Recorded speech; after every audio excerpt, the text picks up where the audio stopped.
All right, Dalton, the final game that we're talking about is the ACC championship game between number 4 Florida State and number 14 Louisville, 8 p.m. Eastern Time on ABC. The playoff implications in this game is Florida State winning in no matter what anybody tells you. Unfortunately, Louisville is now out. We wanted a Louisville scenario. That would have been so much fun if Louisville's still alive going into conference championship weekend, but they're not. And Louisville is locked into pretty much a New Year's Six bowl, regardless of what happens, because you and I both agree Florida State should be in if they win, no matter what. And Louisville then would get the Orange Bowl because the Orange Bowl always takes an ACC team, so they would be the next best ACC team most likely.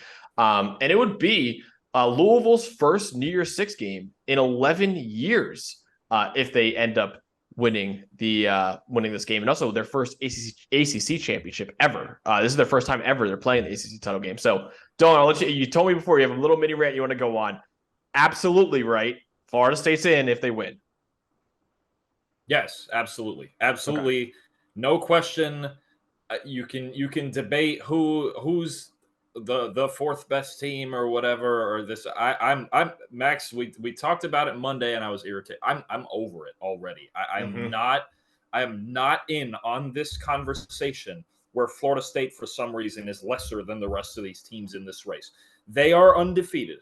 Okay, they beat LSU, who we think should be the Heisman Trophy winner. And is still number, I believe, 15 in the country. 13, I think, right now. Number 13 in the country. Okay, and they beat them by 3 touchdowns. Blasted them in the second half of that game. They went to Clemson, who's currently, I believe, number 23 in the country, where nobody goes into Clemson and wins at all. I said it when we predicted that game. I don't care what they win by as long as they get out with a win, and that's a huge – nobody wins at Clemson. They play Duke, who at the time – was number 16, and Texas A&M just hired their head coach away to go coach in the SEC, okay? At the time, they were number 16, and they were clearly, outside of the first quarter, which is kind of a theme with Florida State we'll get into, clearly the better team than Duke. They go into Florida last week with a backup, down 12-0 early, got punched in the mouth, and again, this is the theme with this Florida State team and why nobody likes it. Well, they get off the slow starts. Yeah, they do. I'll admit it. I've done this before, but I'll do it again. First half, offensive grade 26, defensive grade 18th. Second half, offense 4th, defense 8th, and 3rd and cover grade. Okay, listen, I would gladly, if Florida State wins this game, take anybody on this show who wants to debate, and I will do as much research as possible to prove why Florida State absolutely deserves to be where they are. And or I should say in the playoff, because if they win this game and they're outside the top 4, I won't even. They're number 4 right now. What would they have done to deserve to drop out? And look, their offense. Listen, I've said this all year, or at least the last 3 weeks or whatever. There are 8 teams in the country, the 8 that are currently in the race, there's a hard line between them and everybody else. Okay, Florida State is solidly one of those teams, and I would not put them number 8. I really wouldn't. Okay, their offense is graded higher than Ohio State and Texas. Okay, their defense is graded higher than Georgia and Oregon. Stop this nonsense where because Jordan Travis got hurt, that even if they win, you want to take them out because you just don't want to see them against whoever. That's awful. That is awful. And I'm going to be honest with you. I think even if they played Michigan, I think they would stand a chance. I think their defense is really darn good. They gave up 12 early to Florida and 3 the rest of it. Jared Verse had the best game of his career last week. You have a first-round pick in Jared Verse. He had the best game of his career last week. 8 pressures, 3 sacks, forced fumble, 4 stops, highest grade of his career. What more can Florida State do to gain people's respect? And to be honest with you, to go into Florida down 12-0, Florida had them where they wanted them. Had them where they wanted them. And with a backup who was shaken a little bit. I'll admit it, Rodemaker, he was kind of rattled early in that game. The swamp at night, we talked about it. It's a weird environment, man. It's one of those weird ones. But the fact that they got through that and they could get through this with a backup actually convinces me more that they should be in the playoff. Look at their team. You got what should be a top 10 pick in Jared Verse. You got a dynamite secondary I'm going to get into in a minute. But This disrespect needs to stop. I'm cool with if they lose, take him out. Yeah. I'm cool. I'm cool Easily, with yeah. that. No issue with that. But again, like the fact that people go, well, Bama should be in over them, like just even if Florida State wins, or Oregon's better than them, like or that I just don't get it. Yeah. Like honestly, let's say Oregon wins and Florida State wins, I wouldn't jump Oregon over them. I put Florida State number 3. So would I. What like oh and I'm last thing here. All those years that we got Clemson in the Final Four every year. And now I'm hearing about, well, it's the ACC. We never did that with Clemson, ever, not once. What did they do? Clemson, you're in. You're in. It's Clemson, man. Even sometimes. And they won 2 championships. Yeah. Even a couple of times with 1 loss. Yeah. What are we doing? This is an insanely good football team. You got 2 NFL receivers, an NFL tight end, an NFL tailback, the best pass pro team in the country since like week 7, the best group of corners in the country right now. Jared Verse, probably a top 10 pick in the draft. What more do we need to see other than just finish? Why is it for the rest of these teams it's finish the job, and for Florida State it's you're in the ACC. We did this for Clemson all of these years, and we just said, wow, they're great. Look at them blowing through the ACC. And now it's not the same for – this is not – if they win, they get in. It's that simple. I don't care what you think it will look like against whoever else, because everybody – TCU's not beating Michigan. TCU went in there and beat Michigan, didn't they? TCU beat Michigan. You have great football teams. All 8 of these teams in the race are fantastic football teams. But whoever's undefeated's got to get in. Absolutely. They earned it. This is not a thing where they played. They didn't play the MAC every week. Yeah. This isn't. Okay, Liberty's undefeated. They're number 24, I think it is, and they played Conference USA all year. That's not what Florida State did all these years with the ACC. Well, Clemson, they ran through it. They're Clemson. There is zero, less than 0 reason that if Florida State wins, they should get bumped out of the – I don't care if Alabama wins. I don't care if Oregon wins. I don't care if Texas beats Oklahoma State 60-0. If Florida State wins, put them in the playoff. They are an excellent football team, and they proved it more than anything last week, especially in the second half against – Florida's not great, but they were ahead, and we always talk about in the swamp at night, and if you spot Florida a lead, they're really dangerous with those backs. Now, there's some Florida play calling in the fourth quarter I wasn't in love with. I'm not getting into the Gators because we've done enough of that. They went in there. They won the game by 2 scores on the road with a backup. Yep. And I believe gave up 3 points in the second half. I'm going to tell you right now, if you just put on the tape of the second half of Florida State's games, you might think they're the best team in the country. Yeah. Seriously, they are. It does for some reason. I don't know why. It's been like that since the first week with LSU, right? I think they were down a point or something. It was tied something going into halftime in that game. They blew them out in the second half. Yeah, it was like a 17-0 run in the second half or something like that. For some reason, it takes them a minute. I'm not sure why. It's kind of a weird thing. It's kind of, I don't know if it's coincidental or they just have to make the adjustments. Whatever. Why? That's the other one. Why do we always say, well, that team's a second half team? That's good. Well, Florida State is the ultimate second half team. And that's when games are won. So they are clearly one of the 8 best. I think they're one of the 5 or 6 best. And if they win this game, they have to be in the top 4. They have to. I don't care if you think they're going to go in and get blasted by 40. I don't care. If they win this game. And Louisville's a good team too. I know they lost last week. That's a legit they're top still 20. 14. They're still number 14. It's a legit top 20 team that we've watched for especially the last month and a half and go, that's a really good football team. The two games they've lost, I got to be honest with you, it's like self-inflicted stuff. Yeah, honestly, they wouldn't put Kentucky away. The Pitt game was turnovers. I'm over this thing. This should not be a conversation with Florida State. It shouldn't.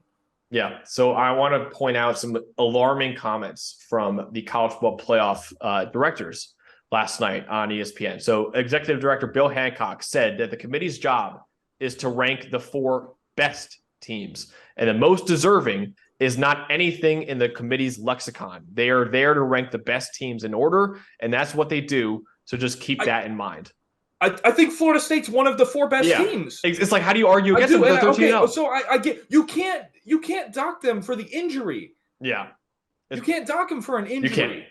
You can't. Like, it's like you're saying it's a one-man sport then. Yeah. I do think they're one of the 4 best teams. There was times earlier in the year where I was vouching for them to be number 2. Yeah. And then real quick, Boo Corrigan didn't say much tonight, deflecting a lot, but his most telling comments were about Florida State being a different team without Jordan Travis. You could argue setting the stage for FSU missing. So basically he's saying they're a different team without Jordan Travis. So I don't think they're really winning. Why are they dude, winning? I know. Trust me, I know. I am so over, and there are so many guys that I respect in the college football I'm so analyst glad community. I'm so glad they're going at 12. I can't. This is the nonsense. I can't. No, dude, it's nonsense. And again, like I said, there are so many people I respect in this community of college football analysts and even fans. Honestly, I've had great conversations with that are saying this, and I'm like, dude. This is not what it should be, man. This is not what it should be. Why is suddenly the ACC a Group of 5 conference? What are we doing here? I don't know. I don't know. Is winning at Clemson not enough for you people? Like, wouldn't you rather? I said this before, and some people call me crazy. So I tweeted out last night how I was really disappointed by the conversation that I've heard from a lot of people. I don't give a damn who you think the 4 best teams are. I don't care who you think the 4 best are. You put the 4 most deserving in because those 4 proved over 13 I think they're weeks. one of the 4 best teams. Yeah. I look, you get Rodemaker for 2.5 games. I think I don't know if they're 4 best anymore without Travis. I think with Travis they were, and now you have the last 2 games without him. But I'm not doing that. I'm not docking them. No, exactly. I don't care about that. But if you're arguing for best, fine. I understand if you don't think they're one of the 4 best. But dude, you can't do that. That's just not fair to the kids, man. Where it's like we're undefeated. If they're not, man. they've done everything that every year we ask teams to do to get this far, right? Yep. And you know what? And I think it's very simple. You can even put it like this: not only would they not deserve, if they lose to Louisville, they're not one of the 4 best teams in the country. No, a top. But if they win, how do you tell them you're not? How do you tell them they're not if they win? You don't. They're 13-0. That's exactly. So if you're on this committee and Florida State wins and you take them out, just quit. Yeah. Just quit for any reason. If I don't care if Oregon wins, and to be honest with you, this would still, I think for them to be left out, it would still take an Alabama win even. And even if they win, I think keeping them at 4. And if Georgia and Washington and Michigan win, then 4 is fine. But if one of them loses, I think keeping Florida State at 4, I don't think I would do that either. I'll probably put them up to 3. I agree. What is? Tell me this. We're gonna do this on that front. What has Oregon done that Florida State hasn't? Oregon's done nothing this year. Has Oregon beaten a team this year as good as LSU? No, not even close. I would say not even close. Have they even beaten a team? Now I know what they did at Utah, but let's be real. Neutral field, better football team. Clemson or Utah? Clemson. I'm over this. Alex, dude, is Clemson better than Oregon State? I think it might be too. Neutral field. That'd be a fun one. I think we might get that in a bowl game. I would love to see DJ against Clemson. I didn't even think about that. I'm pretty sure I saw a bowl projection where that was possible. I would love that. Yeah, we will definitely. So we're going to do a preview of the best non-Near 6 bowl games too. Maybe even next week because the bowl games start pretty soon. Please let me have Clemson, Oregon State. Yeah. Please. That'll be unreal. But dude, it's like, Oregon is like, but again, I just want to point out an undefeated Power 5 champion in the 10 years now of the college football playoff has never been left out. A 1-loss Power 5 champion has only been left out once, and that one was when there was a co-champion in the Big 12 conference because they didn't have a conference title game that year. So it's Baylor and TCU that both had 1 loss. They shared the conference title. They were left out, which understandably so. That year in 2014, Ohio State. This is the same damn conversation that we had with Ohio State when they were on their 3rd-string quarterback in Cardale Jones, and we were saying, they're going to get blasted. Don't put them in the playoff. They can't be in the playoff. They're going to get blasted. They don't deserve to be there.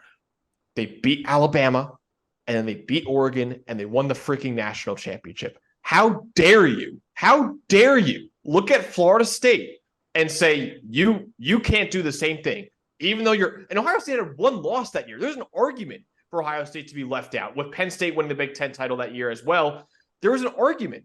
But how dare you look at an undefeated Florida State on a backup quarterback and say, kid, Tate, you're not good enough, Tate. That's an indictment. Like, I feel bad for Tate Rodemaker that they're even talking about this because it's like, what has he done wrong? Me?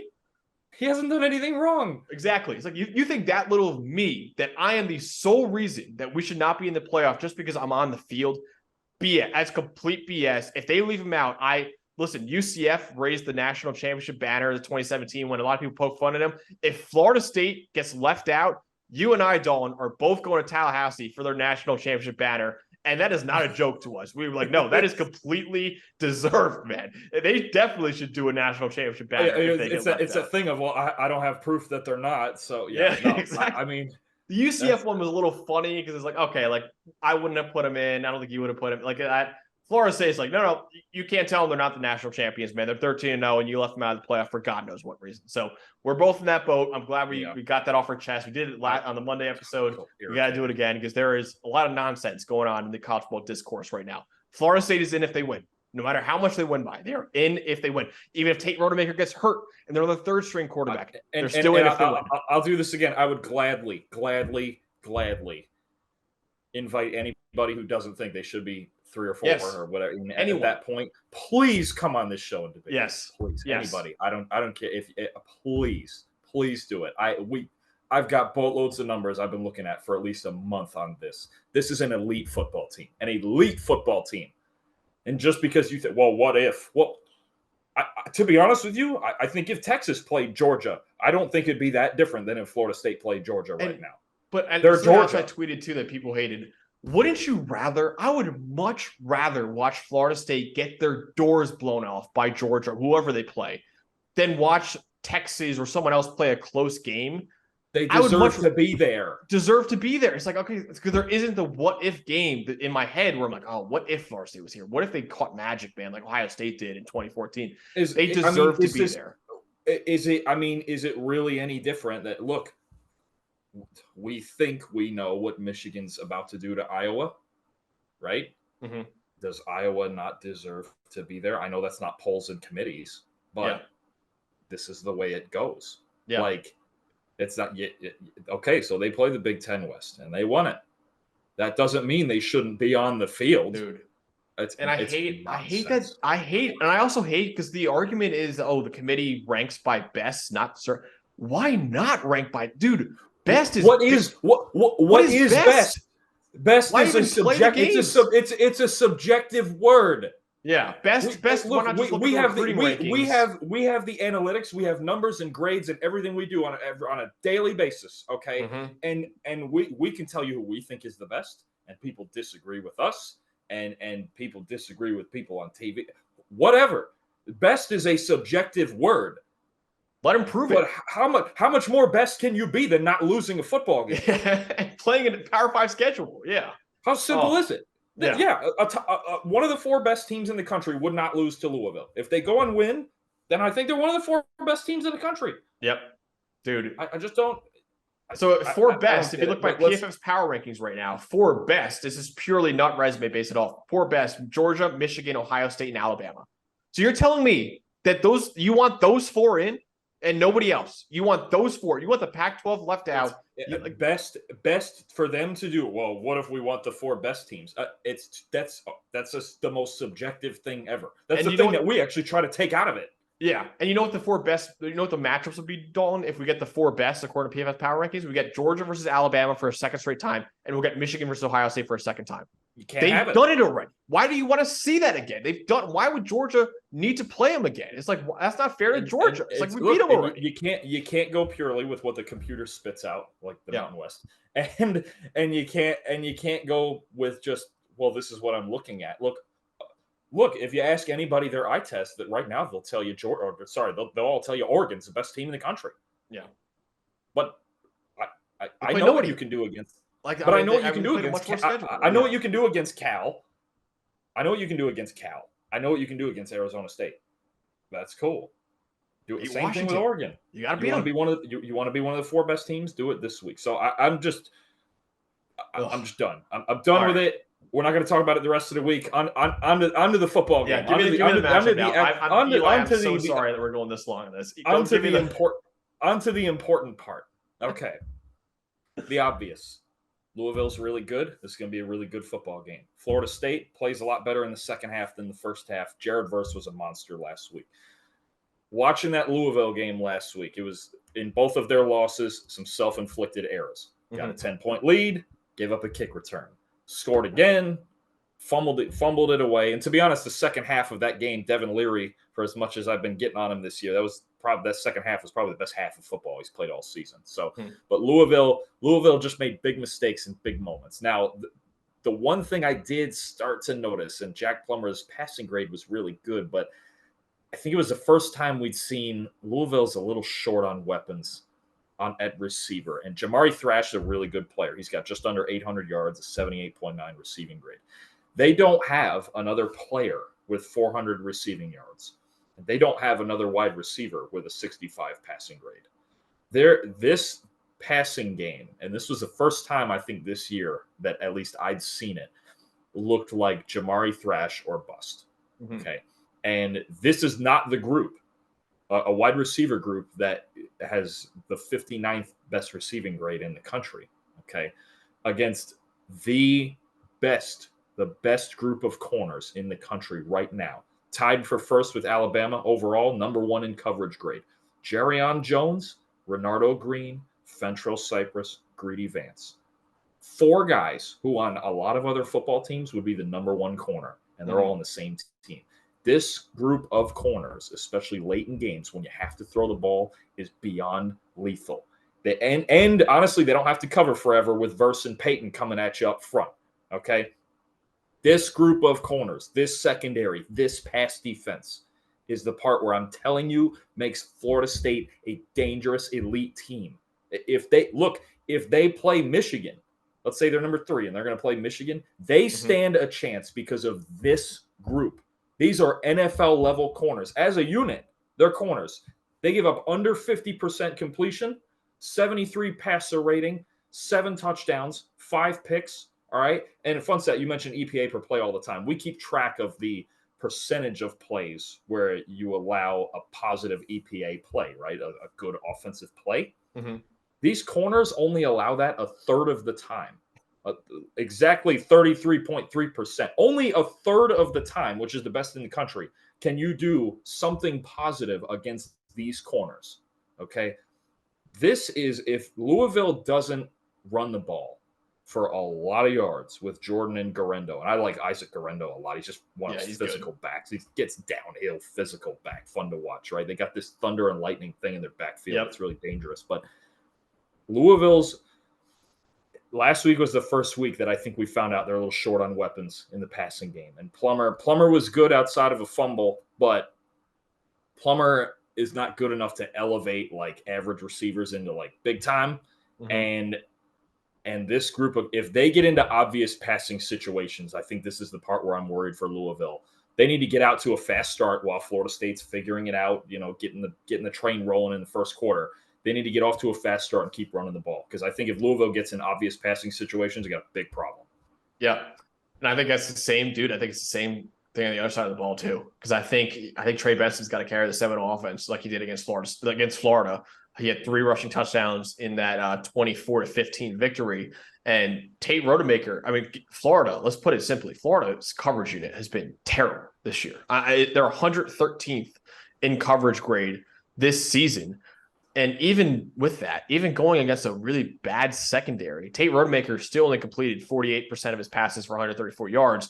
And it was Trey Benson that carried the Seminoles to victory. He scored the only 3 touchdowns for Florida State on the day with 3 rushing touchdowns, like I said, 24 points total. So Louisville's defense, man, it's not like Florida. They got a really good secondary. Quincy Riley there, their corner, I think has been phenomenal for them this season. Right now, they're 18th in EPA per pass this year. And also, they are 17th in rushing yards allowed per attempt with about 4.2 yards. So if Rodemaker doesn't make a drastic improvement this week, and it's going to be tougher because obviously going against a way, way better defense in Louisville than he did against Florida last week. If he doesn't make a drastic improvement against a much better defense, Florida State's going to need Trey Benson, who's been a great running back for them and been a great running back for the last couple of years for them. He's going to need them to they're going to need him to carry this offense once again. We interviewed Trey Benson and Johnny Wilson, by the way, if you want to check out that interview. He's a phenomenal kid, terrific tackle breaker, going to be probably one of the top running backs in the draft. But, man, they're going to need him to prove it this Saturday against a really good Louisville defense, both against the run and the pass. So could be tough sledding, I think, for both Louisville and Florida State's offenses in this game. Yeah, I agree. I think what's going to help Florida State, I would actually early on, maybe just a couple of times, especially on first down, I would actually throw right into the teeth of that defense. Rodemaker has really good rapport with Johnny Wilson, but he hasn't quite fit. He must not have a lot of like practice reps with Keon Coleman because it just looked like he was struggling to get him the ball. But I think for me, early in the game, Florida just dominated time of possession early. They were running the ball really, really well. Okay. But the biggest play of the game for me, it was late in the second quarter on Florida State's first touchdown drive. And there was a ball, if you remember, there was a ball thrown up the seam, I believe, to Jaheim Bell. And it just unlocked it. It just unlocked it because before that, it was screens. It was like flat throws. It was just everything that Florida didn't have to respect. Just coming up and let's make him throw it over us, right? And it was, honestly, that was the best defensive game I've seen Florida play all year. They played up. Nighttime Swamp, that and the Tennessee game are the two games where they actually played good defense, right?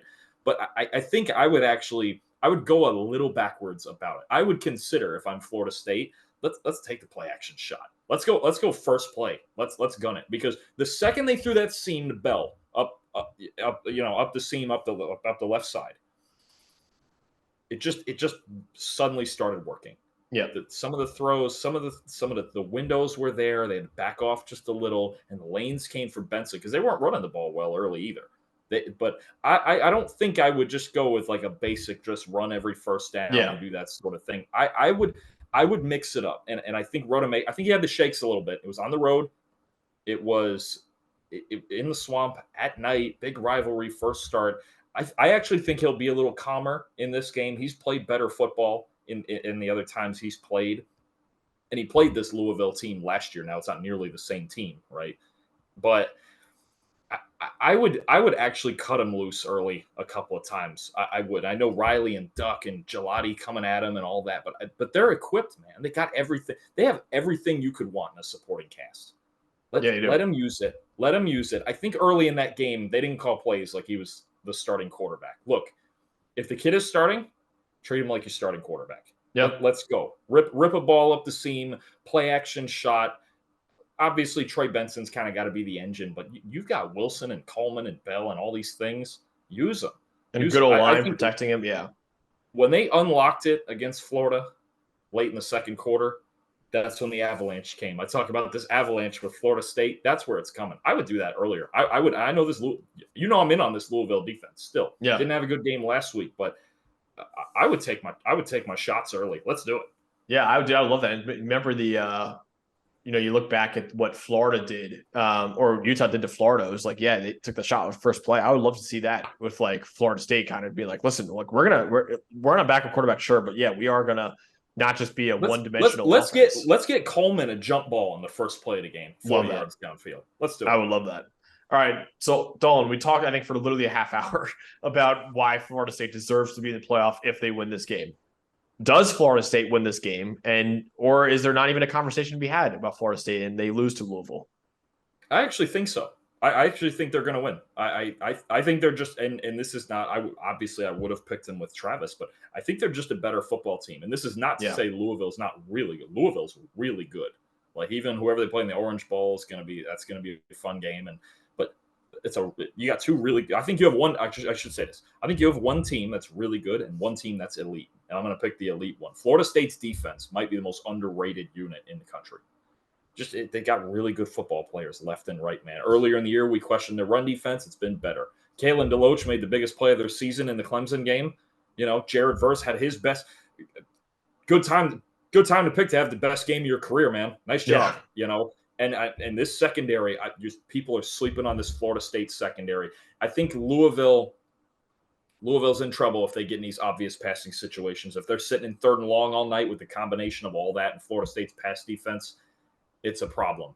If Louisville's going to win, Jordan, Garendo, get on the horse, let's go. But I like Florida State. I think Rodemaker's going to be better in this game. We've seen him be better in the past. It's limited action, but it is what it is. And I would do that. I would take some chances early, unlock it early, and then get in the run. Play backwards a little bit if I'm Florida State. I do like him. I think it'll be a good game, but it's a neutral site instead of being at Louisville or something like that. I'm going to take Florida State. I'm going to take him 31-24. And absolutely, I'll say it one last time, just to sit for the rest of the week. They have to be in the playoff if they win. Have to, no questions. Yep. Agreed. I got Florida State winning this game too. I think it'd be a really close game. I got 27-24. I think Florida State comes out on top. And like I said, they absolutely should clinch their first playoff berth in 9 years if they beat Louisville. And I think Trey Benson will get some things going on the ground. And then I'm glad you broke down the other side of the ball, because I think that's a really key matchup as well, other than the Tate Rodemaker versus Louisville's defense, is that, man, Florida State's secondary has been so good this year. That pass rush has been a lot better as well.